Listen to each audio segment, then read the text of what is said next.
Nah, Sultan Matanghaji ini seharusnya menurut saya dia harus menjadi pahlawan nasional. Itu dulu poinnya. Okay. Nah, kenapa demikian? Assalamualaikum warahmatullahi wabarakatuh. Waalaikumsalam warahmatullahi wabarakatuh. Pemirsa Paduska TV, kali ini saya berada di kediaman Pangeran Mas'ud. Beliau adalah salah satu penggagas ensiklopedia Kerajaan dan Kesultanan Nusantara. Tetapi kita tidak membahas seluruh kesultanan yang ada di buku ini. Tapi saya akan fokus sama problem atau isu yang sedang hangat tentang polemik Kesultanan Cirebon. Kenapa pengen inisiasi tentang ensiklopedia di sini? Apakah di sini ada Kesultanan Cirebon atau tidak? Ya, baik. Jadi saya selaku Sekjen Yayasan Raja Sultan Nusantara dan juga pernah mendapat tugas menjadi Ketua Badan Pekerja Silaturahmi Nasional Raja Sultan Nusantara pada tanggal 9 Agustus 2009 oleh Presiden Susilo Bambang Yudhoyono, itu bersama-sama dengan 151 Raja dan Sultan diundang ke Istana Jakarta. Dan pada saat itu beliau mengatakan bahwa Raja Sultan Nusantara harus bangkit menjaga kebudayaan kita dari masa lalu sampai yang masa sekarang. Nah, pada saat itu kemudian terpikir bagaimana Raja dan Sultan di alam Republik ini kan harus eksis. Nah, tetapi seolah-olah di dalam sejarah nasional ini hanya digambarkan bahwa Raja dan Sultan itu ada sebelum 1945, kan begitu. Gitu. Nah, dari situlah maka saya bersama-sama dengan dukungan Yayasan Raja Sultan Nusantara menginisiasi membuat ensiklopedia Raja Sultan Kerajaan Raja Sultan Nusantara. Justru di alam Republik. Jadi yang tidak ada di dalam buku sejarah. Nah, di sini memang kebetulan saya akui Cirebon belum sepenuhnya terekspos gitu. Kenapa itu? Nah, persoalannya adalah di Cirebon sendiri di dalam buku sejarah nasional ini nggak ada banyak bahan. Tidak banyak bahan. Iya, tidak banyak bahan. Sehingga saya berpikir kita mulai waktu itu adalah saya mendapat bahan dari Keprabon dan itu saya tulis cukup penuh, dan saya punya pikiran bahwa seluruhnya adalah Keprabon, Kasepuan terutama Kanoman dan Kacerbonan itu harus ditulis secara lengkap. Karena apa? Ini menyangkut dinasti. Sebelum terpecah menjadi 4 ini tentunya kan ada ujungnya. Sunan Gunung Jati itu yang kemudian ke bawah Sultan Sipo 1, 2, 3, 4 dan 5 yang sekarang jadi trending topik yaitu Sultan Matanghaji. Kita berhenti dulu sampai di situ. Kita bicara tentang Sultan Matanghaji. Kalau di sini saya lihat memang sangat sedikit informasi tentang kerajaan Kesultanan Cirebon. Padahal di situ di Cirebon itu dasar kerajaan di situ. Pernah menjadi mercusuar budaya, kemudian penyebaran agama Islam, dan mercusuar ilmu-ilmu yang ada di Nusantara. Nah, kemudian yang kedua, Sultan Matanghaji disebut sebagai sultan yang paling digdaya melawan penjajah. Apa yang Pangeran Mas'ud ketahui tentang Sultan Matanghaji? Saya memang terpanggil dan saya diam-diam itu mempelajari tentang Sultan Matanghaji. Beliau adalah seorang hero, seorang pahlawan, tapi sayang tidak tercatat gitu ya. Sayang tidak tercatat. Beda dengan tidak tercatat kesultanannya, apa perjuangannya? Tidak tercatat dalam buku sejarah. Ini persoalannya sebetulnya adalah sebetulnya Cirebon itu menjadi pusat pencatatan sejarah yang luar biasa. Saya akan mulai dari 1621 ada Pangeran Wangsakerta yang menginisiasi adanya satu pertemuan perwakilan Raja Sultan Nusantara. Diundanglah dari Sumatera, dari Kalimantan, dari Sulawesi, bahkan Papua, termasuk Bali, Lombok, dan Jawa. Sehingga lahirlah satu karya yang monumental yang namanya Raja I Bumi Nusantara.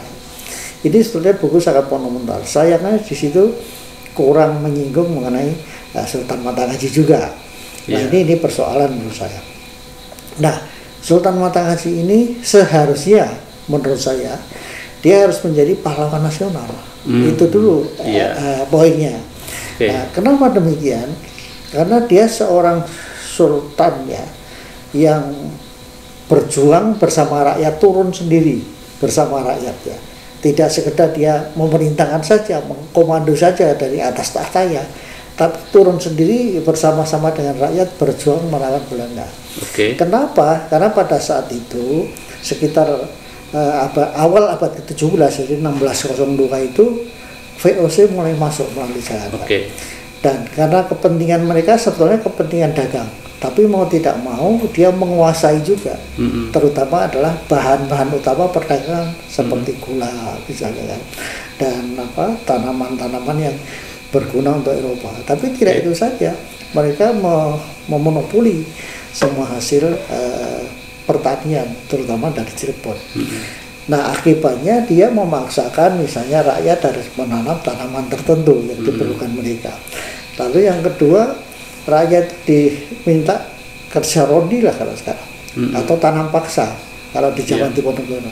Tetapi akhirnya penderitaan itu menjadi sangat mendera dari rakyat Cirebon. Inilah yang Sultan Matangaji nggak bisa terima, rakyatnya itu didera dengan cara seperti itu, bayar pajak juga tinggi.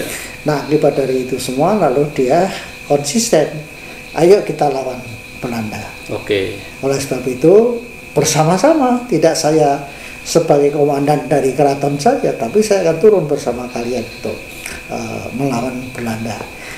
Saya dengar juga bahwa basis pergerakan Sultan Matangaji itu sampai ada desa yang namanya Matangaji. Disitulah tempat bersembunyi, kemudian berperang gerilya.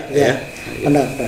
Jadi kalau itu memang biasanya seperti itu setelah Sultan itu melawan Belanda, di mana Belanda kuat karena dia punya persenjataannya, dia punya senjata api yang dasar dari pusaka tradisional kita. Sama halnya mereka lalu membuat basis pergerakan bersama rakyat di luar keraton. Nah, tetapi pertempuran itu tidak hanya di luar saja, dia bertahan juga di Gua Sunyaragi sekarang. Itu juga satu tempat yang merupakan benteng pertahanan dari keraton itu sendiri.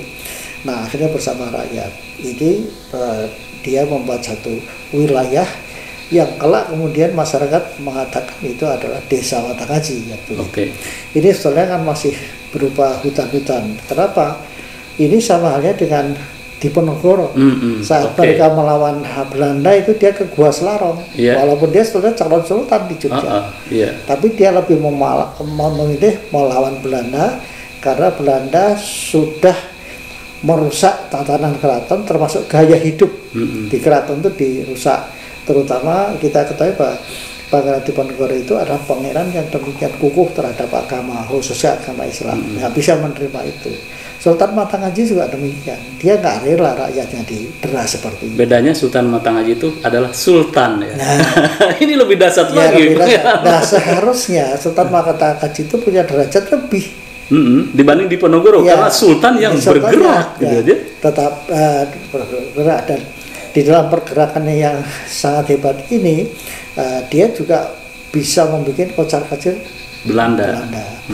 Dan saya lihat memang ada situs-situs yang menggambarkan bahwa Sultan Matangaji itu dulu ada petilasan atau situs Saya dengar ada sumur misalnya sumur keramat, kemudian ada tempat penempaan persenjataan segala macam. Artinya memang dia melawan, dia bikin senjata sendiri untuk Belanda, dan dia melatih rakyat itu untuk berani kepada Belanda.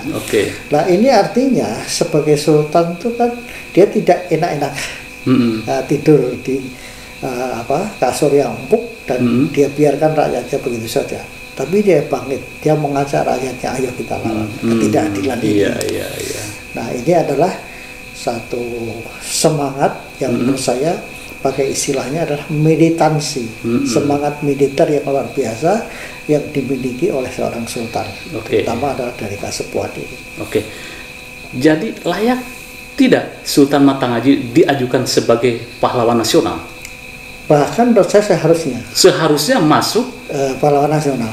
Ya. Kalau saya lihat di sini memang ironis, pemirsa.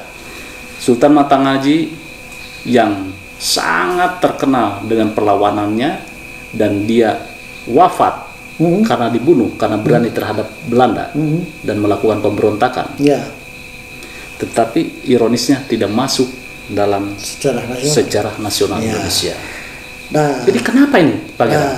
Itu yang pertama saya ingin katakan bahwa tradisi menulis ya, atau kemudian tumbuhnya pujangga itu harusnya mencatat semua kegiatan terutama heroisme dari para tokoh-tokoh kita yang ada zaman dulu termasuk Sultan. Karena setiap orang-orang besar itu hanya akan dikenal melalui tulisan yang kemudian kita kenal dengan sejarah. Kita mengenal Majapahit karena ada negara agama. Kita kenal juga raja-raja dari Malaysia masa Majapahit karena ada para raton. Tapi sebetulnya di Cirebon sudah ada tradisi itu kan, Pangeran Wangsakerta itu. Dengan demikian mereka tidak mencantumkan itu karena memang zamannya beda. Tapi yang saya maksudkan adalah kan di situ ada tradisi kepenulisan, ada tradisi kepujakaan. Sayangnya ini enggak sempat ditulis. Padahal menurut saya ini harus ditulis karena syarat menjadi pahlawan itu satu, dia harus menunjukkan membela sampai mati karena airnya itu. Ini sudah memenuhi kriteria. Kedua, ada bukti tertulis, ya berupa buku-buku. Ketiga, bisa jadi nama jalan misalnya. Nah, dari bukti-bukti ini semua maka kemudian wargi dari Sultan Matangaji ini mengusulkan kepada pemerintah. Dalam hal ini nanti akan ditangani oleh Departemen Sosial. Nah, dari ini kemudian akan ditentukan, dan tentunya di dalam mengusulkan itu harus ada DPR daerah juga mengusulkan, wargi mengusulkan, mungkin rakyat masyarakat. Saya mau ikut mengusulkan, dan mari bersama-sama dengan wargi kita usulkan itu.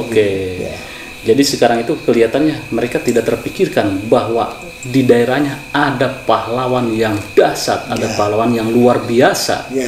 Nah kedahsyatannya ini memang terbukti dari beberapa cerita-cerita yang saya dengar, kemudian dari tulisan-tulisan secuil-secuil yang saya baca, itu memang Sultan Matangaji itu betul-betul melawan Belanda, menggerakkan rakyatnya sampai membuat pusaka, senjata.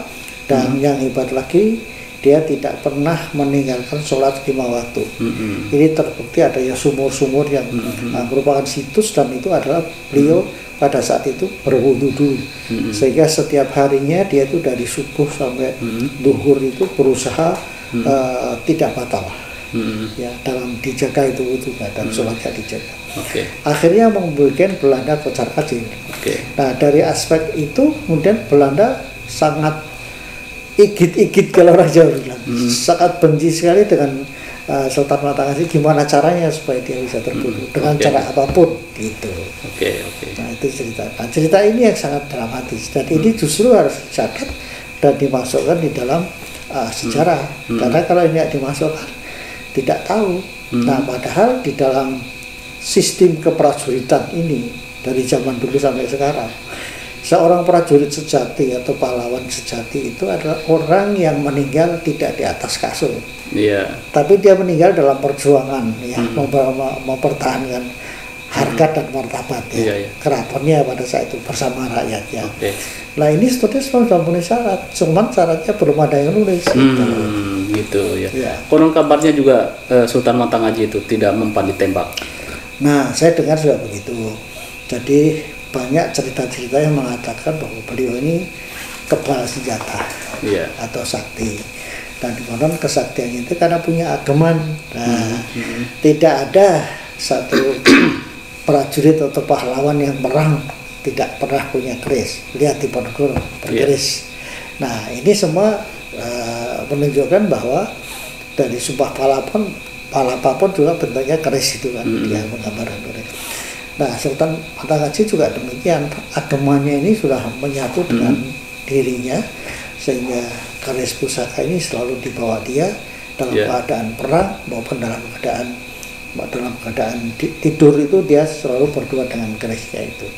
Pernah nggak bayang Pak, suatu saat Belanda itu kocar kacir itu bukan karena berantem perang, tapi keris Sultan Matangkaji begini saja itu udah Belandanya udah kocar kacir. Apakah luar biasa itu? Akhirnya Belanda berpikir, udah cari siapapun yang bisa menghabisi nyawa Sultan Matangkaji ini, nanti kita akan menjadi pengganti Sultan. Jadi kayak sayembara gitu loh. Nah itulah cerita. Mari kita bangkitkan semangat Sultan Matangkaji. Semoga bermanfaat. Jangan lupa like, share, dan subscribe pada Suka TV. Wassalamualaikum warahmatullahi wabarakatuh.